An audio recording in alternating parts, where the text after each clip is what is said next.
Bonjour à tous, j'espère que vous allez bien entre cette fin juin un peu caniculaire et ce début de mois de juillet qui arrive. Alors aujourd'hui je vais aborder, enfin plutôt réaborder la question des éclipses parce que ces éclipses reprennent du service là, pendant ce mois de juillet, notamment lors de la nouvelle lune du 2, puis lors de la pleine lune du 16.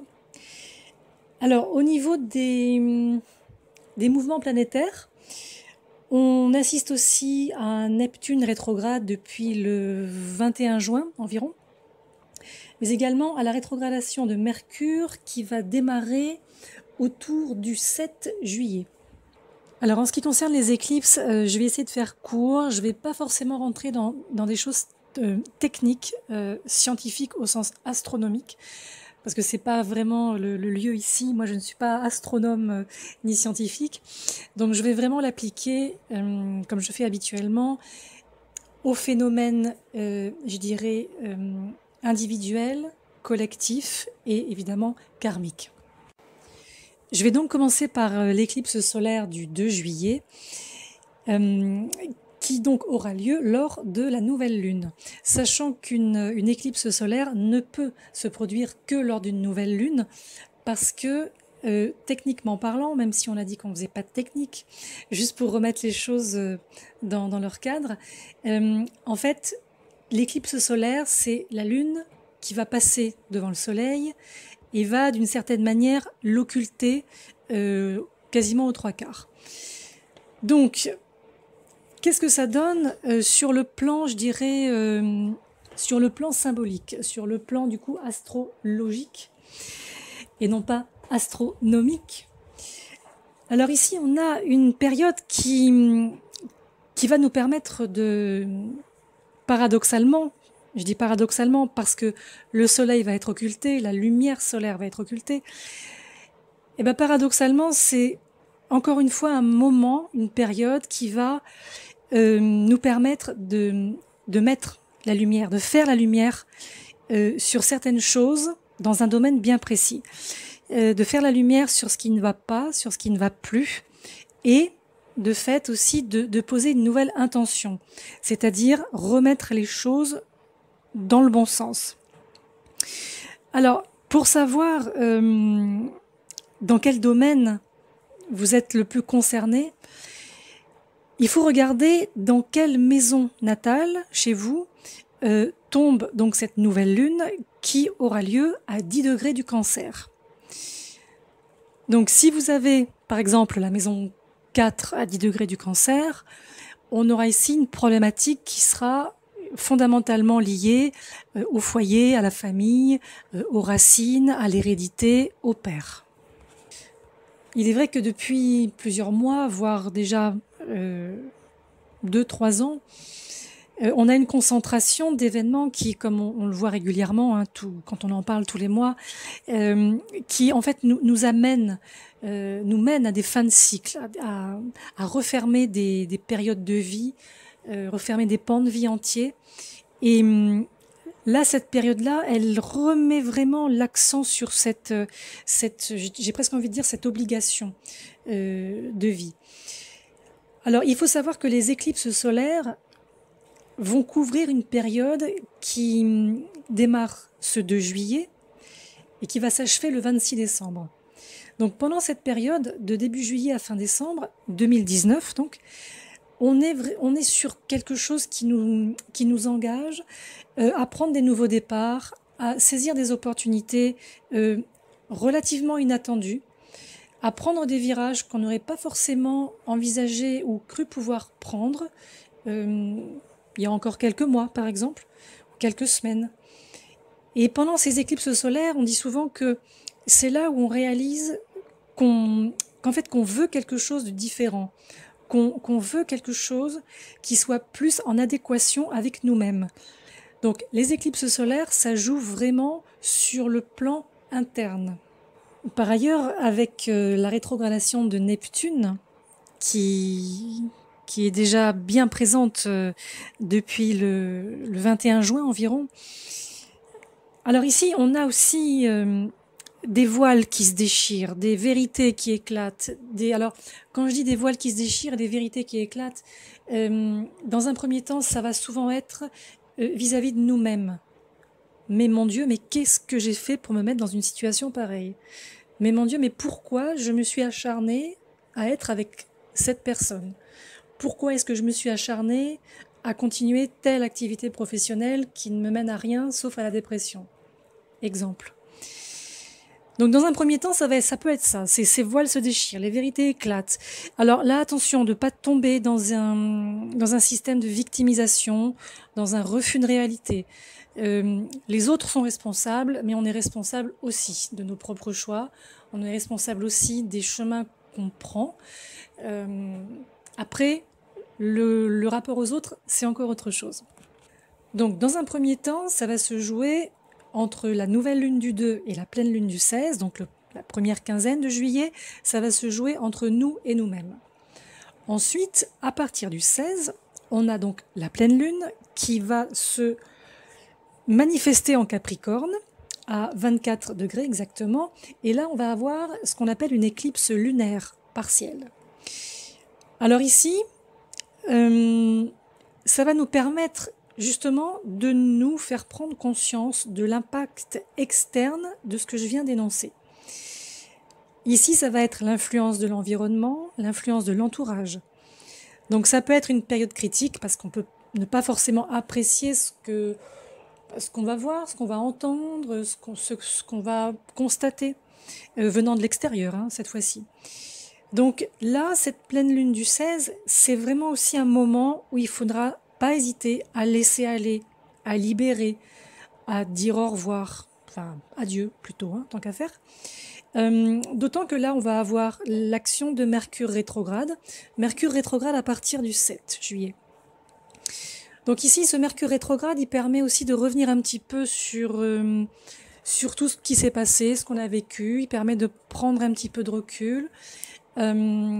Justement de faire un peu le pendant avec ce Neptune rétrograde qui peut alors soit nous perdre dans ce côté, comme je disais avant, victimisation, refus de réalité, on préfère rester dans l'illusion, ne pas voir ce qui se passe, ne pas comprendre, ne pas vouloir comprendre ce qui se passe, ne pas vouloir avancer du coup, alors que ce Mercure rétrograde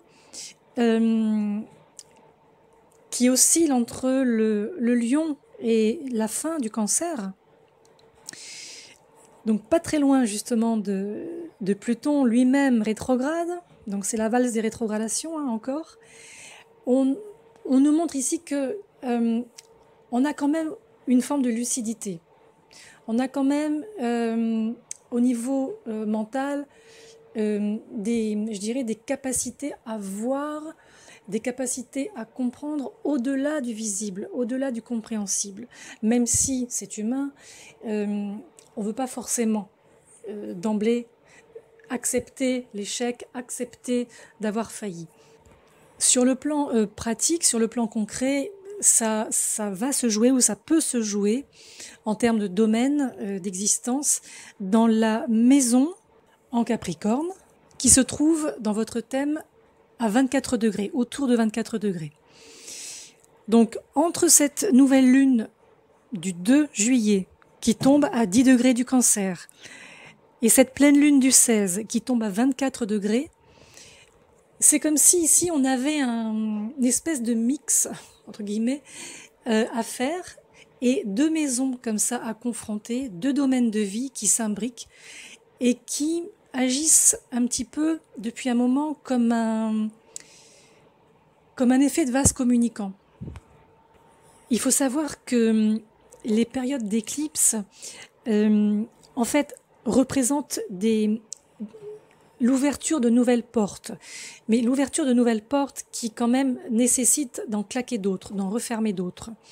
Plus ou moins définitivement, d'autant que là, on est quand même sur l'axe qui prend en compte des éléments karmiques, Saturne, Pluton, les nœuds, etc. Donc là, on est vraiment sur des changements relativement brusques, relativement soudains, mais qui nous aident en fait à accélérer certaines choses qui se seraient produites de toute façon. Alors il faut savoir que le temps que le nœud nord rattrape la position du nœud sud et que le nœud sud rattrape la position du nœud nord, on compte environ 9 ans.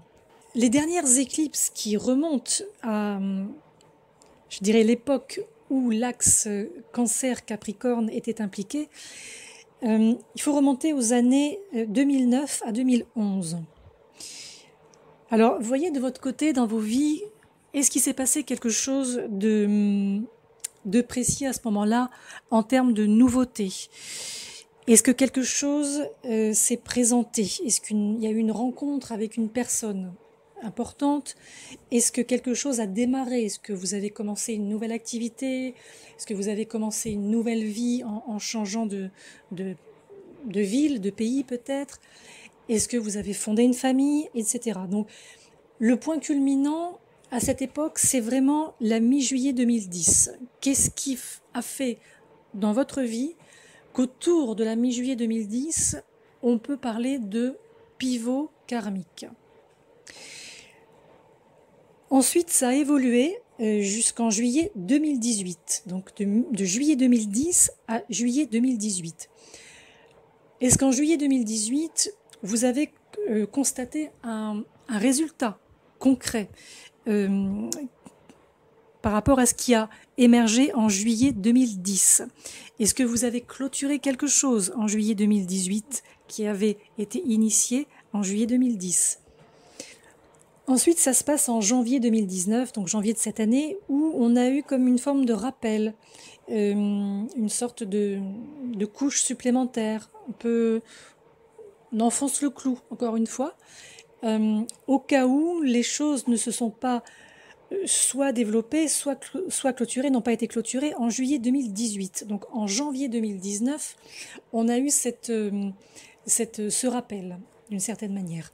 Et tout ce système d'éclipses, en fait, qui avance en fait dans l'axe Cancer-Capricorne, va se terminer en juillet 2020. Donc, en fait, notre chemin, sur le plan karmique, je vais parler comme ça, notre chemin est tracé depuis juillet 2010 jusqu'à juillet 2020. Alors, les personnes les plus concernées sont évidemment celles qui ont les nœuds dans leur thème natal dans l'axe Cancer-Capricorne, mais aussi dans l'axe Bélier-Balance. Pour vous, d'ici 2020, tout sera différent et pour le mieux, même si ça peut paraître perturbant et que ça touche vos fondations. Maintenant, si vous avez aussi des planètes en signes cardinaux, donc toujours Cancer, Capricorne, Bélier, Balance, elles sont de toute façon activées par l'énergie des éclipses. Je pense surtout au Soleil, si vous avez le Soleil, si vous avez la Lune, si vous avez Vénus, principe féminin, si vous avez Mars, principe masculin, ou aussi l'ascendant dans cet axe. Donc là, vous pouvez tout à fait confronter en fait ces planètes, ces positions planétaires avec les maisons concernées dans votre thème natal et dans cet axe. Il ne faut pas oublier non plus que tout ce qui se passe en termes de processus depuis 2010, ça se passe en signes cardinaux. Donc, les signes cardinaux sont en fait les signes qui démarrent chaque saison de l'année. Le Bélier démarre le printemps, le Cancer, c'est l'été, la Balance, c'est l'automne, et l'hiver, on a le Capricorne qui démarre cette saison.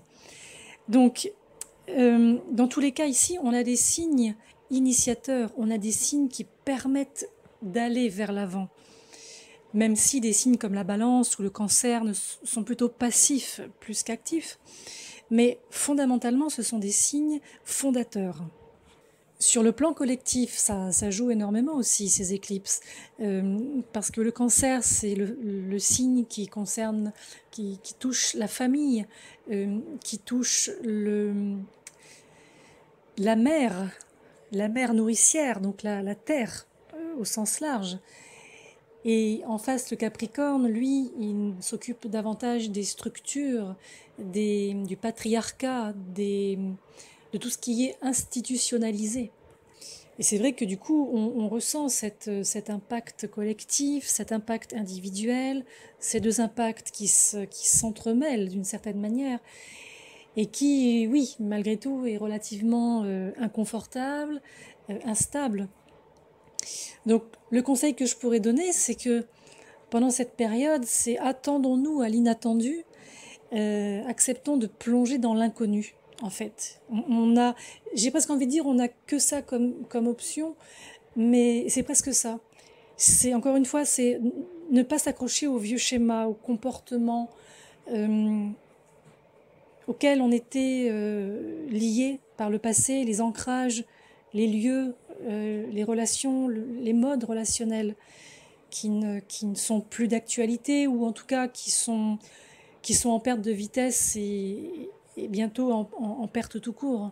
Et quant à moi, je vous souhaite un bon et beau mois de juillet, qu'il soit agréable entre ces deux lunes, ces éclipses, et je vous retrouve le mois prochain.